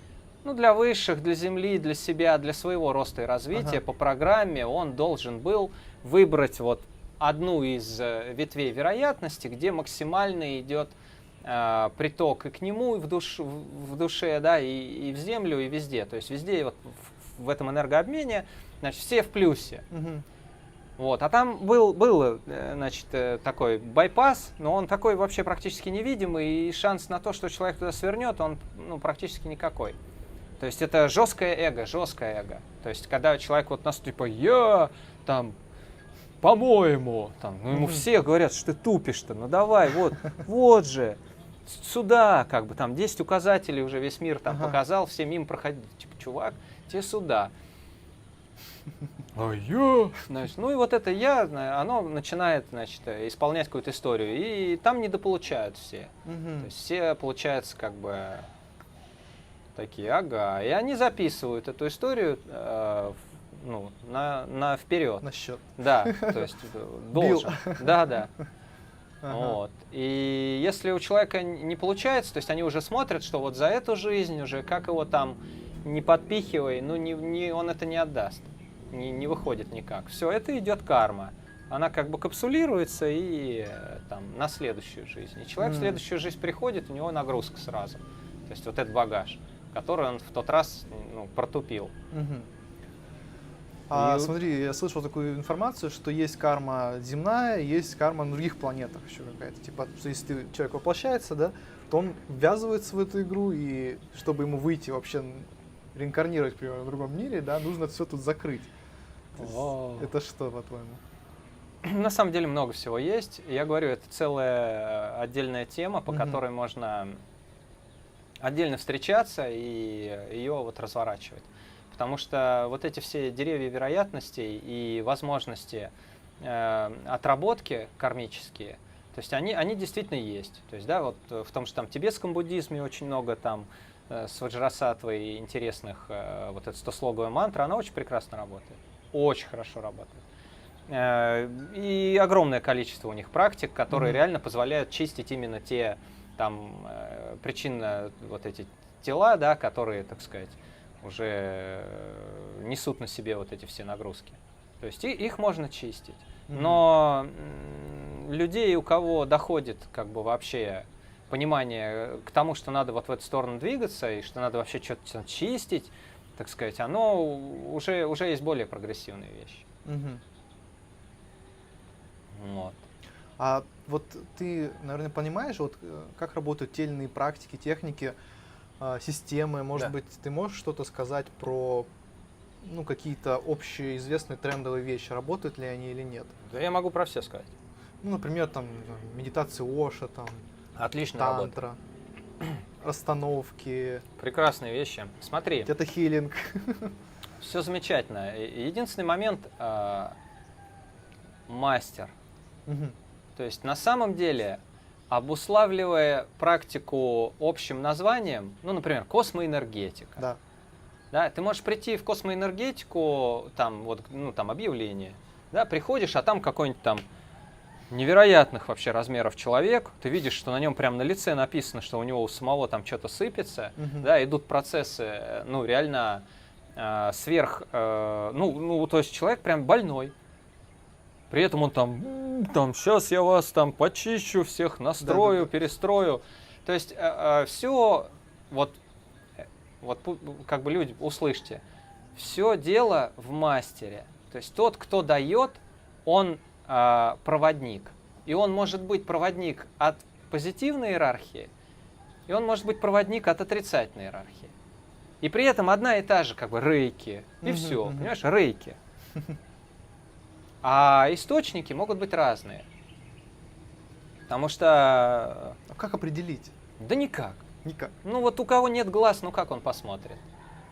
То есть только раскрывать и смотреть Верить самому. верить себе, Мгм. смотреть, будь побдительный, повнимательней к мелочам, ко всяким каким-то внутреннему отклику и повнимательней. То есть не надо быть падким на всякие вот, когда людей там кошмарит. То есть люди сейчас какие-то вот на экзотику всех прет, значит, да, если там, там в припадке, значит, человек падает, о, мастер-то какой. То есть смотри его, как это, силушка-то Твоих учеников так не берет. колбасит? Да ты что? Или пациентов? Не, ну, Клиентов. понимаешь, в чем дело? Есть, например, в космоэнергетике есть действительно процесс того, что ты сонастраиваешь человека, это определенная нагрузка все-таки, там ты впаиваешь действительно в кромку какие-то вообще, которых никогда не было у человека, как бы, этих вибраций. Он, конечно, как бы, такой, нагрузочку получает психика, неизбежно. Мгм. Дальше он начинает с этим работать, да, и как бы энергопотенциал начинает расти, раскрываться, все внутренние блоки звенят сразу. И если там, еще более-менее ситуация, то как бы, тяжело. Если там вообще труба, то человек может сказать, ой, что-то мне плохо, позеленеть и Мгм, прилечь, мгм. понимаешь? То есть это, да, это реальность. Мгм. То есть ты вот, начинаешь накачивать вот там, не знаю, резиновую лодку, да, если на ней лежат там 10 камней, она как бы, ей плохо, тяжело, Мгм. может и порваться что-то внутри, то есть надо аккуратно. А что ты думаешь про сакральную геометрию? Может быть, слышал про книгу Друнвала Мельхиседека? Да, я читал. Да? «Цветок жизни». Да. Классная книга. То есть... Ну, есть там люди, он прям пишет, ангелы, что ж, пришли, а что я мог сделать? Я Ага. вот все, значит, с ними там тусовался. Мгм, Ну, ко мне приходили, и я вот не стал тусоваться. мгм. Ты их что, послал, что ли? Или чё? Не, ну, есть частоты в космоэнергетике вполне конкретные, которые позволяют определить, собственно, спектр сущностей, с которыми ты взаимодействуешь. Если эта сущность не держит этот спектр, ну, значит, она выдает себя не за того. А как ты понимаешь, это то есть, проверяешь? ну, ты прям жгешь их и все. И Мгм. как бы, ну, видно, что... Понимаешь, вот, например, божественная иерархия, ей все равно. Будь там Перун, будь там Ас, там Ульгень, какие там... То есть все что угодно, пожалуйста. Ты включаешь, и там даже никто и ухом не шевелит. То есть, пожалуйста, дружище. Жги То есть там... нас. Не, они просто... Это совсем другой уровень, понимаешь? Это Ага. совсем другой полет, и там даже не возникает просто даже вот какого-то соприкосновения и какого-то вот даже угрозы, частоты хоть разные. какого-то йоты угрозы. То есть ее просто нет. Что ты думаешь по поводу питания? То есть сейчас мода такая есть: сыроедение, вегетарианство, лактовегетарианство, сыромоноедение. Ну, стоит ли придерживаться там, к примеру, сыроедения, чтобы возвысить свой дух над телом? Вот боюсь я, правда, трогать. Прямо боюсь. Мгм. Но а если не бояться? Я ем мясо. Так. И прекрасно вижу во всех направлениях. Мгм. И мало того, и помогаю другим в реальном исцелении своего тела. То есть папа одобряет, да? Более того, я знаю много реальных сыроедов, Мгм. я их лечил, ни одного, ни двух. Я знаю, какие нарушения бывают. Там, по-моему, года 3,5-4. Ну, у всех, как бы, я хочу так сказать. Друзья, 10 раз бдительнее. То есть не надо торопиться. То есть не нужно делать этот переход, как бы, да, от того, что вот вы ели мясо, значит, и раз, я вот пронаед. Или там, Сыроед. ну, как минимум. Или вообще ничего не ем, да. Ну, Голод. Тоже популярная тема, кстати, сейчас. Ну, лечебное голодание, там все дела. не, я не спорю, есть действительно лечебное голодание. Но опять же, я хочу сделать очень сильный акцент. Очень важен мастер. Кто Даже в вас этом? ведет? Кто Мгм. вас ведет? Кто вам... Вот кто следит за тем, какие процессы в вас происходят? Ну, сейчас люди посмотрели в Ютубе, там, как стать сыроедом за 3 дня, там, ну, и пошло дело. Все, это 80% того, что человек себе, скорее всего, навредит. Мгм. И еще эта тема, знаешь, она как бы массово так пропагандируется, то дневники сыроедов, там, что там люди книги пишут, они просто об этом говорят, знаешь, как бы информация все копится, аккумулируется и выбрасывается отовсюду просто. Ну, еще раз повторюсь, я лечил известных сыроедов, очень известных. Мы с ними пили чай, Мгм. ели гречку. И, Тушенкой. ну, без тушенки, но все равно, как бы. Ага. И я так и говорю, слушай, ну ты же сыроед. И с праноедами я пил чай. Мгм. Вот. Человек говорит, ну ладно, это же там. Типа это там одно дело. Ну чё ж, чуть-чуть-то можно. Знаешь, мне всегда казалось, вот где-то внутренне, да, я прям так ощущал, что если человек двигается по пути развития, то его желудок должен быть как топка, как печка. То есть неважно, что туда бросить, он должен раствориться сразу же. Там. То есть не должно быть такого, что там сыроед, как там съел там кусочек пирожка и отравился. Блин, ну что это за вообще? Ну, конечно, там уже перестают ферменты вырабатываться, и селезенка в другом режиме работает, и по большому счету это шок. То есть это шок для организма, и в этом смысле начинается как бы вот адреналин, да, различные эндорфины в кровь, и это просто химия. Это никакое не очищение, это никакие там не энергии, это просто химия. Человек входит в состояние шока. Мгм. И в этом состоянии ему вот, ну прям кайф, потому Да. что там такая химия внутри, драйв такой. Я, кстати, вот когда 3 месяца сыроедил, у меня были такие вот прям взлеты и падения по поводу энергии. То есть сначала мне хотелось бегать, что-то делать там вот так, а потом через минут 5-10 уже такой спад какой-то. Не, но все это можно обосновать. И можно все это обосновать с точки зрения ведической, и с точки зрения, значит, там, 5 элементов и традиционной китайской медицины, и там, сям, и прочее, прочее. Но мы опять упускаем важный момент. Вот если нету пробоев в оболочке, да, если нету каких-то там жестких подключек и нарушений, уже нарушений энергетики в человеческой структуре, ну, все это будет какие-то эффекты давать позитивные. И даже, на самом деле, может быть, и человеку сразу будет понятно, что, как бы, ну, какой смысл-то? И так хорошо, то есть хорошо, просто хорошо. Зачем? Зачем искать еще приключений? Да, и так вот я вижу, куда расти, я вижу, что разворачивается впереди, что делать и как делать. Тогда я просто, смотри, я много вижу людей, которые себе ставят целью там, так, сыроедение, праноедение, потом еще что-нибудь. Не, понимаешь, в чем дело? Если человек ел в Макдональдсе там несколько лет, да, и у него действительно уже там, ну, не, без сомнений очень важно, что ты ешь, очень важно. Но более важен мастер, который дает тебе это питание, который смотрит на тебя, читает тебя, понимает тебя, какие там идут процессы. Что там жар, где холод, что там меридианы, куда что двигается, чего надо подпитать. Чего? Конечно, конечно. Искать так сразу, вот мы все, значит, там ничего не едим, там только вот манго, значит, по утрам и там, не знаю, папаечки вечером, все. Ну, это, друзья, это просто, можно там, не знаю, какие-то наркотики есть, там, кокаин какие-то там, да, они тоже дают этот драйв, этот шок. Как бы, пожалуйста, как, что вы мучаетесь, как говорится. Кокаиноедение. Диета, да, у них тоже там диета. Вот. И я не вижу сильного смысла, да, в том, чтобы реально отказываться, да. То есть, ну, бог с ней, оставьте вы, ну, хорошо, действительно, там, очищение, я не спорю, есть оно. Вы посмотрите там на почки, да, нагрузка какая идет. Вы посмотрите там, а вообще что происходит с системой. То есть я вижу так, что грамотная балансировка энергетической структуры даст гораздо больший позитивный эффект и результат в физическом смысле, в духовном смысле, потому что они связаны.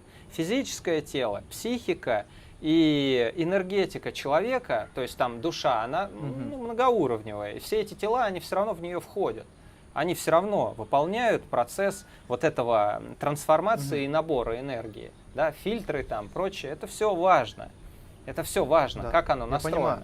Если человек это не настраивает, а идет сразу там по каким-то, так сказать, жестким, да, ну... Но как быть там не вот работает. с информацией? Правда, он сам увидит, что не работает. Сейчас много информации тоже, типа, я не ем там мясо, потому что не хочу вступать в кармические завязки с животными. Это вообще чума. Просто, ну а откуда взялся там желчный пузырь в человеке, желчные протоки? Вот кто интересно. Знаешь, что это за орган такой? Зачем его вообще придумали-то? Зачем? Желчь, она расщепляет белок, животный белок. Без вариантов. Это конкретно продумано, как бы, да, для того, чтобы расщеплять животный белок.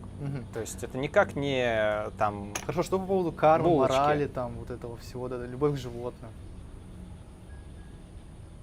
Да как? Ну странное дело.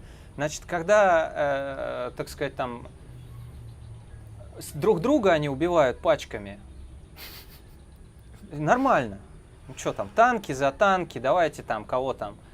Самолеты бомбанем, там еще что. Ну, нормалек, а что? Ох, бедные животные, вот там ферма, вот они там мучаются. Бедняжки, бедолажки. Да не, ну есть пищевая цепочка, но это реально факт. Ты просто своим фактом существования здесь выдавливаешь, да, ты убиваешь, твоя иммунная система убивает бедных бактерий. А вот что ты на это скажешь? Вот берет и прям вот, бедные бактерии, а они хотят жить. Они тоже хотят это жизнь, понимаешь? Это микро вот эти там все, и макро, и прочее, там жучки, все эти глисты, я даже не хочу говорить, там какая куча на самом деле всего живет в человеческом теле. Если бы он иммунитетом их всех там на место не ставил, что бы было? То есть насколько быстро бы это все Мгм. приняло неприличный вид. А тут бедные животные, значит, бедняжки. Я понял. Смотри, может, я немножко перенесу вообще в другую сферу? Да, конечно. А что ты думаешь по поводу, ну, вообще других миров существования, других планет? Видишь ли ты их, воспринимаешь? Что это такое? В каком виде они представлены? Вот не вижу и не воспринимаю. Мгм. Есть возможность туда двигаться, но вот здесь дел хватает. И времени хватает. Вот сажусь отдыхать, начинаются какие-то картинки, я как-то прихожу, вот раньше был золотой, сейчас вот бело-синий свет. Да, вот свет и все. И мне в нем хорошо, и я чувствую, что все правильно. Мгм. Понимаешь? А вся эта беготня, она какая разница? Вот у тебя здесь беготня, вот она там беготня. Это все равно беготня, это все равно какие-то сюжет, Мгм. все равно эмоции, все равно ты там вовлечен, ты что-то хочешь там или чего-то там не хочешь, кого-то там Мгм. подавляешь, не подавляешь. Без этого хватает. Ну, я к тому, что вот ты Приключений. работаешь же с человеком, да, ты снимаешь с него какие-то подключения тех же инопланетных каких-то структур, Ну да? да, То есть бывает. ты не смотрел, не проглядывал, кто там, куда там? Нет, я не люблю вот эти вещи проглядывать. Оно, знаешь, те вещи, которые я снимаю, чаще всего неприятные. То есть для меня неприятные, для восприятия. И я когда резонирую, я чувствую на себе. Я как бы вижу, чувствую, знаю, что это некрасивая штука. И вот с ней там ее, так сказать, ковыряться, разглядывать, куда, там, Там еще какие они хуже, там, да. Ну, как-то меня не прет. Ага, ага. Мне хватает здесь всего, и я побыстрее бы это все сбросить, чтобы вот остаться в своей чистой, то, что мне Бог дал. Понятно, у них у всех своя история, им тоже вроде как разрешено, и они поэтому сюда все Да, да, лезут да, да, и да. хотят как бы свои голограммы навязать, чтобы себе энергии поиметь. Но это их проблемы, а у меня вот как бы свое видение и понимание этого всего. И я считаю, что я правильно иду. Как бы, ну, там рассудят в любом случае. Мне рассказывал товарищ, что вот эти структуры, да, как правило, они подключены к еще более Да, да. структурам, то есть там тоже иерархия определенная, Да. да, и они там где-то есть центр, и там это все Там, да, чума вообще. распускает свои руки оттуда. Есть такое, есть. Да, да, да. Просто, ну, правда, вот один раз попадаешь в эти лапы, Мгм. еле-еле, так сказать, свое, вот, потом, понимаешь, тяжело, то есть ты понимаешь, что у тебя в голове кто-то есть. То То есть они ты даже- уже делишь себя, фрагментируешь на себя, и еще там эти, там, они тебе диктуют там всякую ерунду. Ты То думаешь, есть, когда что туда такое? смотришь, ты еще и хватаешь от них. Конечно, это начинается безумие полное, и поэтому лишний раз вот в эти диалоги вступать и как там, то есть я не вижу никакого смысла, да, если есть пробой, он есть, если ты можешь его убрать, там, спрашиваешь наверх тех, кто, они говорят, ну, конечно, надо, убираем, и все, это правильно. Ага. То есть человек наработает нам энергии, то есть то, что мы сейчас в него инвестируем, он потом, у него лучше будет жизнь, он будет радостней, и он нам это все вернет. Мгм. Мы как бы возьмем с процентами, все нормально, давай, работай, мы тебе даем. Вот, поэтому какой смысл мне там, а скажите, а откуда это? Думаешь, Господи, Боже мой. То есть Ну, а чё я звучит так, как скажу? будто денежная система считывалась, вообще придумывалась по принципам вот этим, да, божественным. Ну, я не думаю, что денежная именно по этим принципам. Там на самом деле много в денежной системе есть как раз не настолько позитивных явлений, Мгм. понимаешь, совсем в другом ключе. То есть там вынуждают человека, понимаешь, то есть не помогают ему, Ага, давай, ну да, да. а вынуждают его, заставляют его работать на Свободу систему. воли забирают. И это разные вещи, это Ага. разный подход, поэтому тут сравнивать тяжело. Да, Но понимаю. в принципе, естественно, просто так ничего не бывает. Мгм. То есть, если кто-то что-то дает, то он потом и спросит. Мгм. Это реальное положение вещей, это как бы гармоничная система. Мгм. Если вам кто-то что-то дает просто так, ну уже стоит как бы как минимум, да, насторожиться. То есть, а Мгм. почему? Просто так. А есть ли какой-то долг там с прошлой Конечно. жизни? Там, ну, Может быть, не долг с прошлых жизней, а может быть, просто человек вас хочет немножко подтянуть и сказать, я тебе дам вот это, как бы, а мысленно говорит, а ты мне отдашь вот это. ага. То есть, а человек говорит, да, фу, ладушки. И там пошел отток, реально. То есть, люди, кто занимаются этим делом, они знают, то есть, почему там деньги в руки не дают. На деньги проще всего это сделать, да, ты даешь денежку, а мысленно говоришь, а ты мне там, тра-та-там. Мгм. Вот. Если человек не говорит мысленно, а я беру только деньги, понимаешь? то он может уже там, ну вот, грубо говоря, внутри конверта мелким почерком там мы-то написали, но ты не увидел, а кто виноват? Мгм. То есть Вот, это уже вот. завязка. Да, такая. это уже идет как бы. Ага.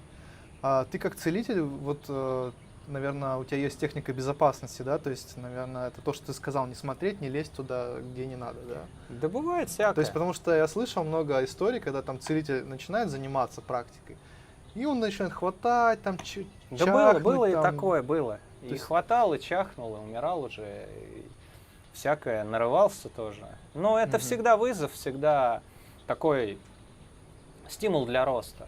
То есть если ты не берешь, ну, так сказать, на грудь то, чего не можешь потянуть, то в принципе, как бы, да, сказать, что ты куда-то там развиваешься, двигаешься. То есть ты работаешь с тем, что тебе комфортно, да, соответственно, развития нет. Мгм. Когда попадаются такие элементы, что прям, ох, такой думаешь, ну вообще. Ну и опять же, начинаешь как бы, да, там, а как? То есть помогите. И все, либо тебя куда-то говорят, вот туда, да, направляют, либо тебе прям дают силу. Слушай, у меня сейчас возникла идея, как ты на этот счет смотришь. К примеру, если мы сейчас предложим нашим зрителям задать вопросы для тебя, и если накопится достаточное количество интересных вопросов, мы с тобой снимем еще одно видео, где я задам тебе эти вопросы. Я буду только рад. Так Да что, я друзья, рад, конечно. смотрите. Рад Пишите вопросы. любому движению, и, собственно, именно поэтому я делаю, потому что есть что сказать. У меня есть Мгм. свое мнение, у меня есть своя практика, у меня есть результаты. То есть я не основываюсь только на том, что бла-бла-бла, бла-бла-бла. Я покажу, обосную конкретно, Мгм, мгм. почему, что, чего и как. Если вы видите, смотрите. Если вы видите. Если вы не видите, ну, смотрите, откуда вы смотрите. Мгм. А как тебе идея, что ты, допустим, со мной поработаешь, и если когда мы будем это видео записывать, я Ты поделюсь... дашь какой-то фидбэк. Да, Отлично, да. конечно. И, ну, я думаю, это будет показательно интересно. Да. Сделаем. Ну, я буду только рад, конечно. Круто.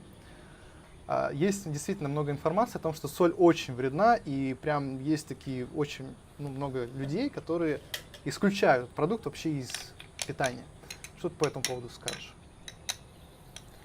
Я не исключаю никаких продуктов, но в то же время я ничего не солю. То есть у меня нет того, что там, ой, супчик не соленый, а он, ну, реально там пресный. Ну, и мне как бы нормально. Мгм. То есть я чувствую настоящий вкус. То есть вот сахар там, ну, вот мы чай пьем, как-то сахар не кладем. Да. То есть я не чувствую никакой необходимости, ну, надо сахару. То есть мне не надо ни соли, ни сахару. Вот как бы. Но в то же время, если я там купил какой-то пирожок, или там какое-то там острое, или что там соленое, ну, То есть ты спокойно к этому Спокойно. относишься, но все То равно есть при как- этом как бы учитываешь, да, что не соль. не, ну у меня нет внутренней попало. тяги, да, Ага. я не хочу ничего солить. То есть я считаю, что это все желание, вот это, оно все равно возникает уже с каких-то нарушений внутренних. Ага. То есть уже что-то не так, уже там надо смотреть поджелудочную, там, то есть какая-то момент там пищеварения, селезенка, что там.